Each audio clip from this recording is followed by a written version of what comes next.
Good day, everyone! Have you ever wondered what truly makes someone a Filipino? Is it our citizenship, the language we speak, or the values that we carry in our hearts? Today, we will be tackling about the political self and being a Filipino. And let's discover the traits and practices that shows the real meaning of being a Filipino. So, let's start with our learning objectives. So, our learning objective starts with develop a Filipino identity. Second is identify different Filipino values and traits. And lastly, reflect on his or her selfhood in relation to his or her national identity. So these objectives guides us towards understanding not only what makes us Filipino culturally, but also how our personal identity connects to our nation.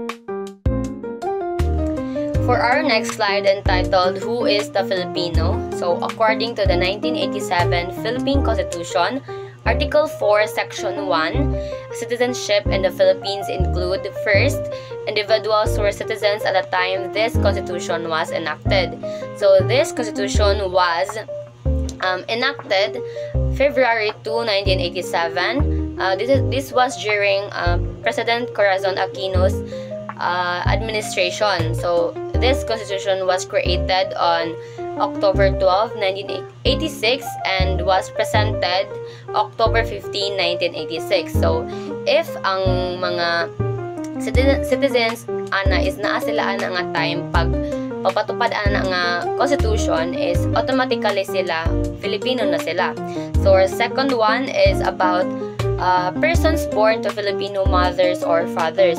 If you are born to both Filipino parents, is automatically Filipino na ka inig panganak sa imuha. So, the third is those who have legally acquired citizenship through naturalization. So, naturalization allows non-Filipino citizens to acquire a Philippine citizenship through specific legal process. So, this includes like mga qualifications sa age, sa residency nimo, ang imuhang sweldo as a non-Filipino citizen. So, sa age is 21 years old. Sa citizenship is you have to live in the Philippines for at least 10 years and it can be reduced to 5 years for certain qualifications such as being married ka sa Filipino or a Filipina. So, naakay Filipino kanang parent. So, it also requires you to have a good moral character and your economic capacity for at least naakay trabaho diri sa Pilipinas nga nagsweldo og 5K up. So, dapat na pud kay language proficiency, you have to know English or at least English man lang or Tagalog. So, dapat na pud kay education here. If naakay anak as a non-Filipino citizen, if you want to acquire a Philippine citizenship. So for our next slide, we will be talking about the way Filipinos learn, live, and interact, the characters and core beliefs, and the traditions and values carefully handed through generations. So we all know that we have been colonized by many countries before from our history. So this just means nga ang ato mga traditions kay gihan sa ato through generation. So some traditions are from other countries nga ato na lang pong na-adapt sa ato So that means nga being Filipino is not only about legal identities according to the constitution but also a cultural identity mag-shape sa atong history, sa atong family, sa atong traditions, and even shared experiences with each other. So, the next one is the Filipino hospitality. So, the Filipino embrace visitors and travelers as a welcoming family, ensuring they feel completely at ease. So, diri, ang mga Pilipino is kanamo dawas las mga bisita, sakop lang sa ilang pamilya. And then, the next is guests are often treated to delicious foods and sometimes even offered a place to stay reflecting genuine care. So diya ang mga bisita is kasagaran is kanang tutuhon nilag mga lamian nga mga pagkaon. Then usahay sad is kanang tagaan pud nila ang mga visitors o kanang lugar nga hindaanan or ang uban na mga guest room para adto ra mo hinda ang mga kanang bisita. So the next, hosts proudly present their finished dishes and elegant chinaware to honor their visitors. So diya ang kanang mga tagbalay is kanang mas ang mga tagbalay is mapasigalbawhong magpakita sa ilang mga labing mga nindot nga mga like mga plato, mga baso gamit sa pagkaon aron is kanang mapasidungod ang mga bisita. So diba tagasagaran kay og natay mga visitors arira manggawas ato mga nindot nga mga plato, mga baso, mga kutsara. So next, many go to great lengths, even incurring expenses beyond their means to provide an unforgettable experience for their guests.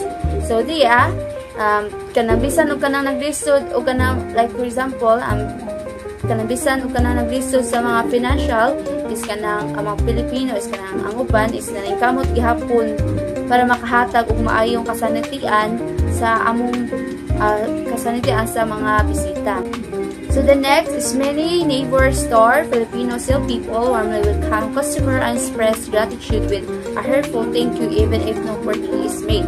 So diri is tagasagaran kana for example mato ka kanang market and then kanang bisan kanang sa mga tindahan if kanang wala kay mga paliton mga tindera o mga tindero magpasalamat gihapon na sila mo nagyapon na sila iingon nga thank you or salamat bisan wala kay palit dito. So the next, Filipino and girly look forward to showing friends around their hometown, often treating them to the finished localities and delicacies and nukas. So diriya ang mga Pilipino is kanang malipayo magpaabot sa ilang pagpasyal sa mga higala sa ilang tagsa kalungsod o sagad katuhon sila sa labing lamian nga kananan o mga pagkaon nga walay bayad. So the next one is during vibrant festival or festas, it's common for Filipino to prepare abundant festive dishes and invite the entire community to join the celebration. So diri is tagasagaran is kanang diba kanang mga Pilipino kita is kanang during the festa maghika man ditaan na kay naman din kanang mga visitors yan napatag yung invite. So the next is they cherish the tradition of giving pasalubong, thoughtful souvenirs from their travels, and pabaon or farewell gift to guests as token of affection and goodwill. So driya gihigugman nila ang mga tradition sa paghatag o kanang like pasalubong or mga and then also nga mga walaon nga mga souvenir gikan sila mga pagbiyahe o mga like pabaon o mga regalo sa pagpamalit ngadto sa mga bisita isip mga timahan sa pagmahal ug maayong kabubuton. So the next one is the respect for elder. So Filipinos show reverence to their elder by gently taking their hands and saying manupo, a tradition gesture of respect. So driya ang mga Pilipino is kanang nagpakita o kanang pagtahod sa ilang mga tigulang kanang like pinaagi sa for example like kanang mo amin ka sa imong mga kanang mga lola or mga lolo or mga tita ba. And then next, the polite particles po and opo are constantly used in conversation to convey deference. So dili ang mga pulong kuno sa po and opo is kanang kanunay ginagamit sa mga panag-isulhanay aron sa ipakita ang ilahang pagtahod. So next, feeling to use these respectful forms and addresses offenses as discourteous and disrespectful. So kuno diri ang mga dili kuno mo gamit ang dili kuno sa paggamit ini mga porma sa pagtahod sagad yang tiis nga kanang dili kuno mga maayo kanang walay pagtahod. So dire next, there are many affectionate titles for all their family members and community elders, including we have ate and kuya mo na siya gitawag og kanang older sister and brother. Then tita o tito is kanang auntie o uncle. And then lola o kanang lola o lolo is grandmother and grandfather. So next, close family ties. Filipino cherish close knit families connection, staying deeply involved with relatives even after children grow up and start their own household. So kanang gihugma gihapon sa mga Pilipino ang mga hugot nga connection sa pamilya. Nagpapili nga suod sa mga paryente bisan kung ang mga anak is dagko na o nagsugod na sa ilang kaugalingong panimalay.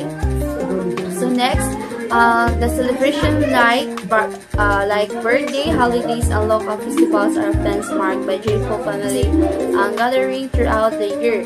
So for example, kanang sa Pasko o bagong tuig is kanunay yun nga magtapok ang tibuok ng pamilya aron magsaulog.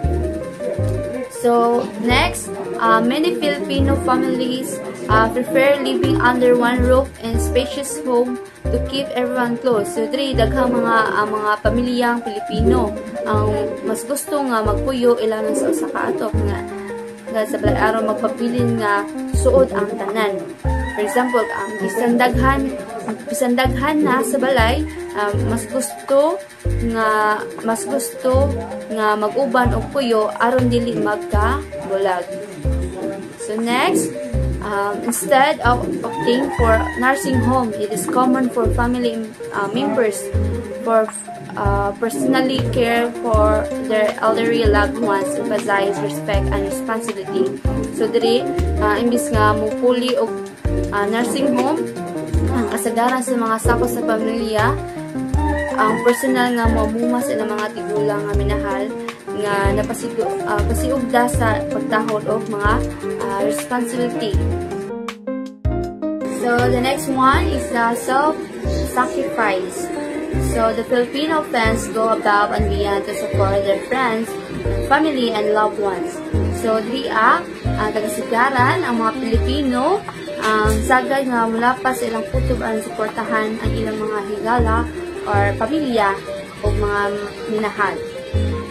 Next is they dream of providing comfort and improved lives for those they care about, sometimes choosing to work overseas far from home to earn higher wage and save money for their families. So nagdamgo sila nga, the example is kanang nagdamgo sila nga makahatag o kanang kaharuhay mas maayong kinabuhi alang sa mga tawo nga ilang gihal. Usahay pili nga motrabaho sa gawas sa laing nasod layo or sa tanay aron makakwarta o mas dako o makatigom o kwarta alang sa ilang mga pamilya.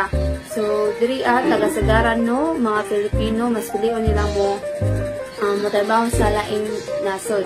Kaya i-compare ang sweldo din sa Pilipinas o sa gawas, mas dako man ang sa laing nasod. So, mas pilion sa Pilipino para dali ang sa kwarta na mas pilion nila nga mo-abroad sila para dali lang sa makakwarta. Bayanihan embodies the Filipino tradition of coming together in solidarity and mutual support. Bayanihan means Filipinos unite and help each other. It shows teamwork and care for community. This tradition teaches that we are stronger when we work together.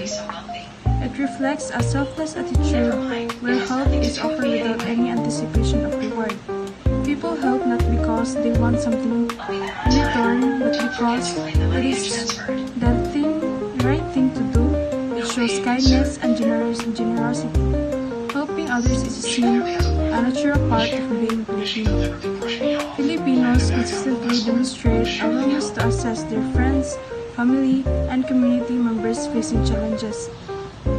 Many Filipinos are always ready to give a hand when someone is in need. This could be thought donation, helping in chores, or giving comfort. It provides the Filipinos' values, care, and support. Support isn't limited to financial aid.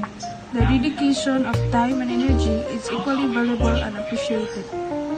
Bayanihan is not just about money.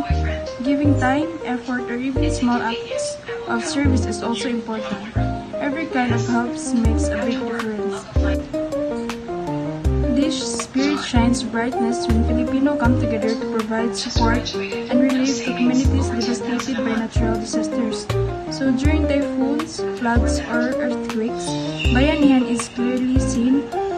People donate goods, rescue neighbors, and rebuild homes. It shows the strength of unity in hard times. It reflects a deep-rooted culture of collective actions and compassion in times of crisis. So Bayanihan has been part of Filipino culture of centuries. It is a way of showing love and empathy during problems. Working together lessens pain and helps recovery. Bahala na attitude. The phrase bahala na embodies a uniquely Filipino spirit akin to the well-known Swahili expression, ako na matataw is translate to no worries. So, bahala na means trusting the things that will work out. It is similar to no worries. This attitude shows faith in facing problems. Originating from East Africa, Hakuna Matata literally means there are no troubles here. The face is plain, a life without stress or fear. Filipinos think the same when they say bahala na. It means the face challenges calmly. Breaking down the face, Hakuna signifies there is none, while Matata means problem. Hakuna means none and Matata means trouble. Together it means no problem. Filipino use bahala na in the same way.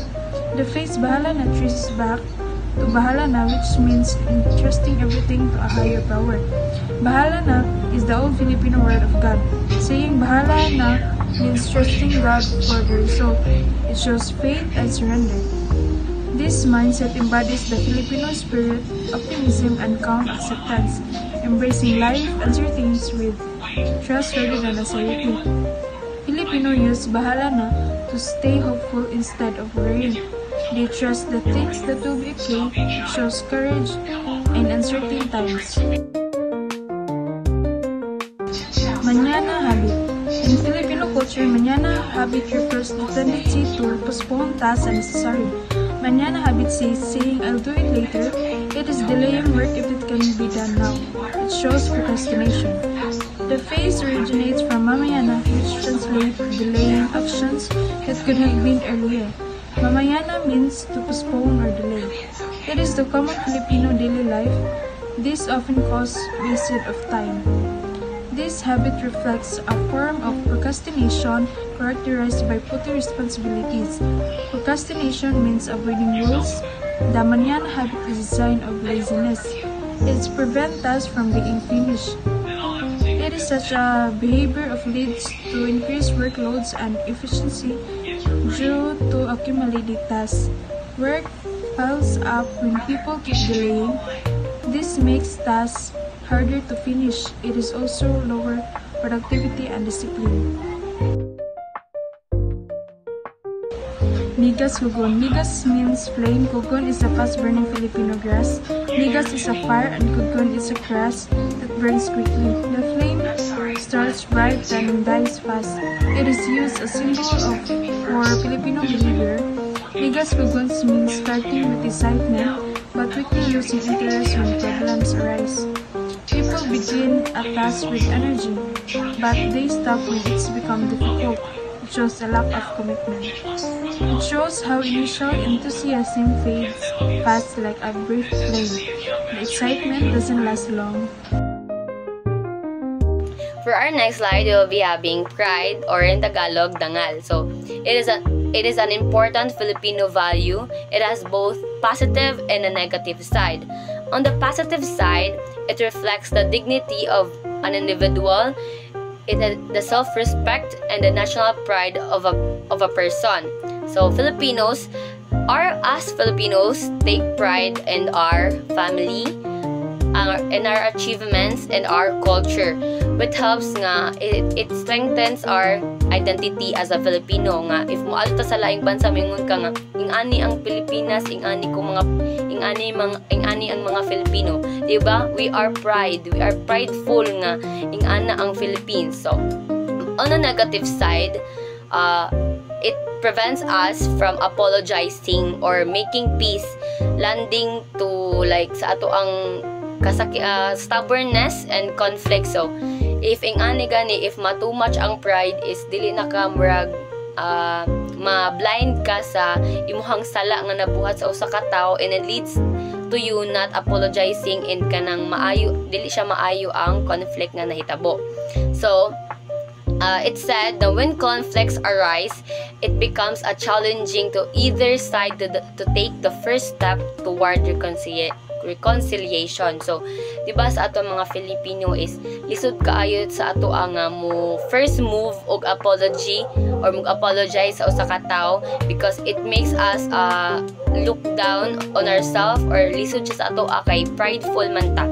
So, frequently resulting in stalemate where both wait for the other to apologize first. So usa po din siya sa mga pinaka negative is maghinuwatay mo sa usag-usa nga mag-apologize, nga dapat unta you both have to take the first move para mag-apologize sa usag-usa, but instead you wait for the other and the other wait for you to apologize. So this is a very negative side of being a prideful Filipino. So the next one is the crab mentality. So the crab mentality is one of the criticized Filipino traits or pinaka-toxic na traits sa usa ka Filipino, because it is the tendency to pull others down kung tahay nang na siya ma-achieve, tapos ikaw is you feel jealous or you feel envy nga kana iyang na-achieve na niya, ikaw kay wala. So imo siyang i-discourage nga nganong iya nang nakuha ing ana. So just like crabs, 'di ba? If ang mga crabs is iput sila sa basket, 'di ba? Mag-iyahay sila og kanang takas para makatakas, they pull each other down so no one can leave. So instead of instead of celebrating the success of one another is ato silang baliktadon, ato silang i-discourage nga ato sila i-discourage para kanang dili na nila ma-achieve ang kana nga ilang ganahan. So this behavior is na-stop sa ato ang unity and progress. So it is both in communities or even in the whole nation, because as we all know, Filipinos can be really too much as we comment on someone's post negatively. So it leads them to do some tragic things. So for the next slide, we will be having the famous Filipino time. So Filipino time refers to the common habit of Filipinos of being late or starting activities beyond the scheduled time. For example, if someone says to you, you are invited on an event 7 a.m. but you arrive 7:30 or 8:30 a.m. So this shows a laid-back or a relaxed approach to punctuality or a flexible culture. But for some, especially for non-Filipino, it is seen as disrespectful to time and to other people. So it reflects nga need na to og improvement sa atong mga kagalingon in terms of discipline and professionalism.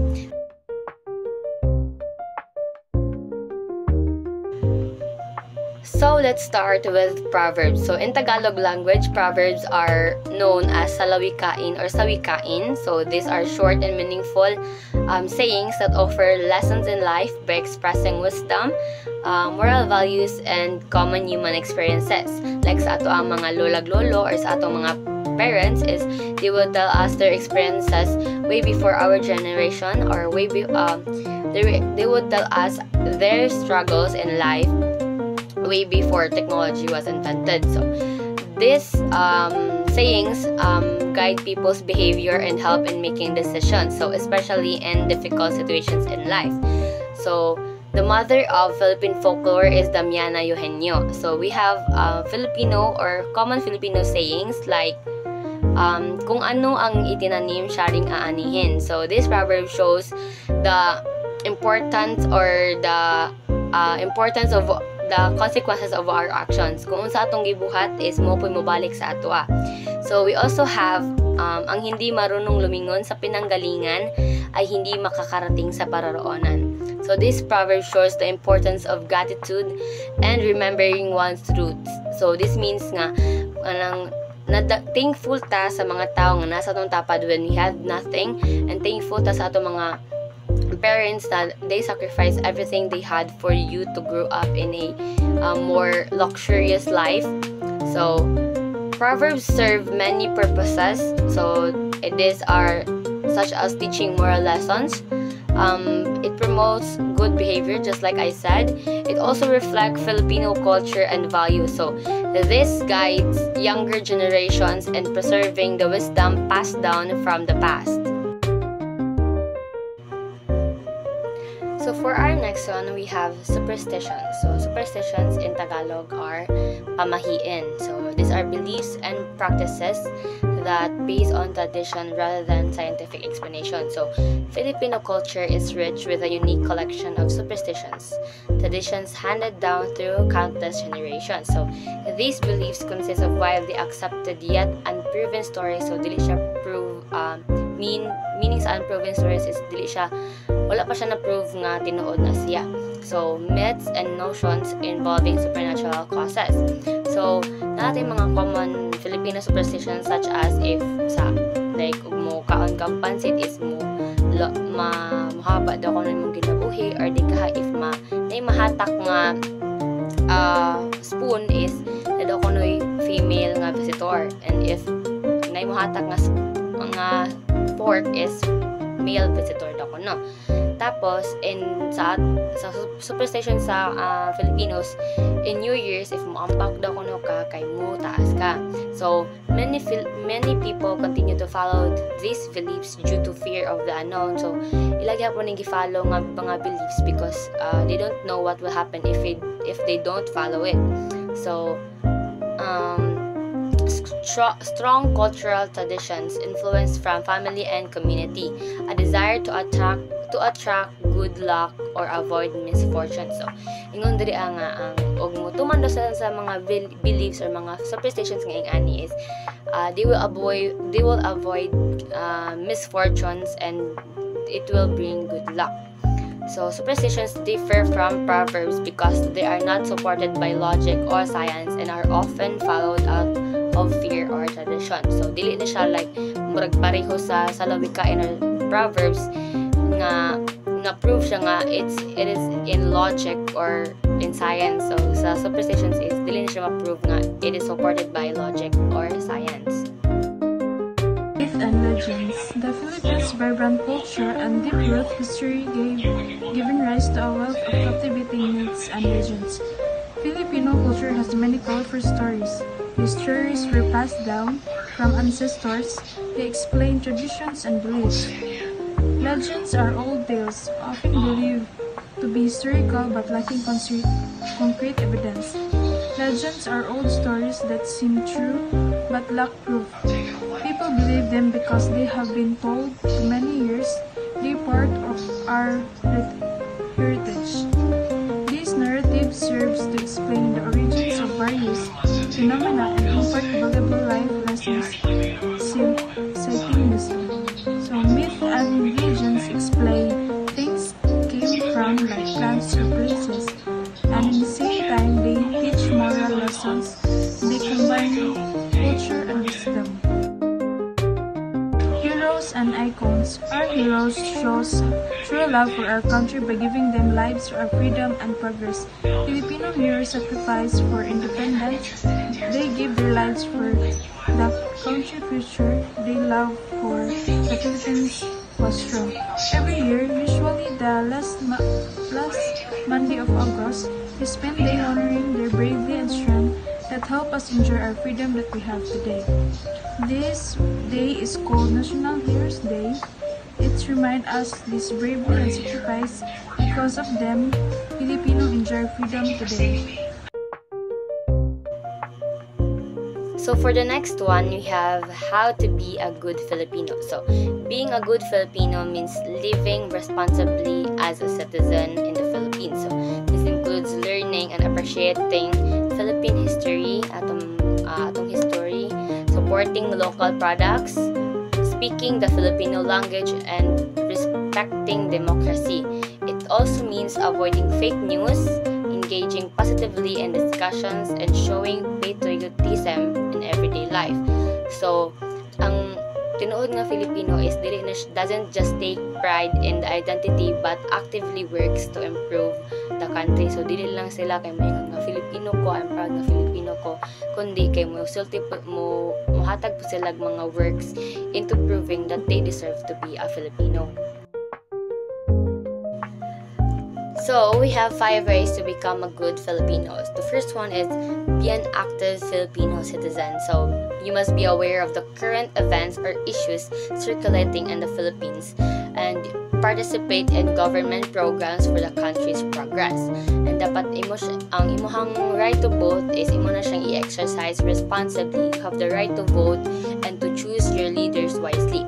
So, remember that every Filipino citizen, whether na kwarta or wala, is na sila equal rights because they are the same.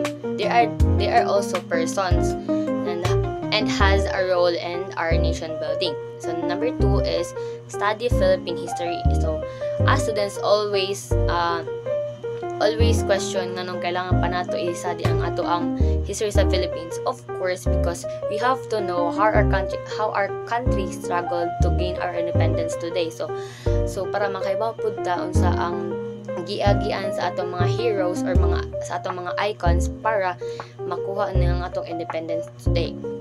So number 3 is support local products. So by buying local products, you support Filipino businesses and manufacturers.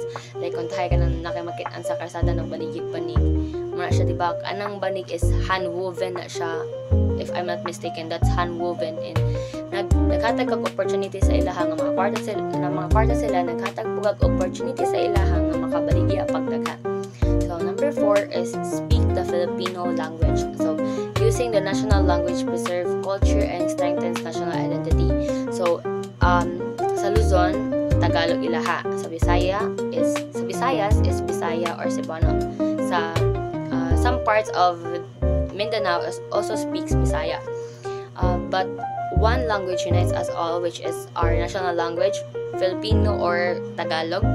And number 5 is do not spread fake news and be democratic and engaging with dissent. So, dapat you must think carefully before sharing information, especially online, because information online can be deceiving. And also, para man pod ma-avoid nga maghatag ta og mga misinformation sa mga tao. So, you must respect different political opinions and learn to engage in intelligent, respectful arguments. So, when talking about political, you must be intelligent and kanang maghatag og opinions. Dapat you must state the facts first before judging that person. So, practice tolerance and avoid name calling when dealing with disagreements. So, kanisya name calling is a very famous ganang toxic trait as a Filipino because some of us always name call people, especially if kanang nagka-away-away mo. So we must practice tolerance, like kanang magtimpi lang sa ata para dili nato masakitan ng usa-usa.